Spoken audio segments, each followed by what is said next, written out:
প্রায় এক দশক পর জাস্টিন ট্রুডো অধ্যায়ের অবসান ঘটল কানাডায়। দেশটির নতুন প্রধানমন্ত্রী হিসেবে নির্বাচিত হয়েছেন মার্কি কার্নি। আগামী কয়েকদিনের মধ্যে তার কাছে ক্ষমতা হস্তান্তর করবে ট্রুডো।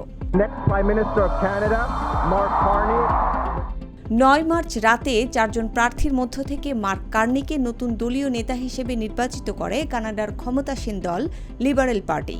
আর নিয়ম অনুযায়ী এখন তিনি নতুন প্রধানমন্ত্রীও হবেন।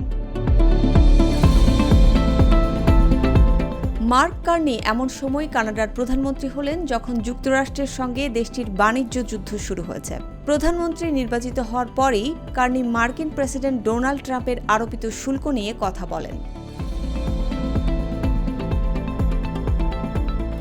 কানাডিয়ান পণ্যের ওপর যুক্তরাষ্ট্রের 25% শুল্ক আরোপকে নিজেদের জীবনের সবচেয়ে বড় সংকট হিসেবে অভিহিত করেছেন কার্নি। তিনি বলেছেন, আমরা এই বাণিজ্য লড়াই চাইনি, কিন্তু কানাডিয়ানরা সবসময় প্রস্তুত থাকে যখন কেউ তার হাতের গ্লাভস ফেলে দেয়।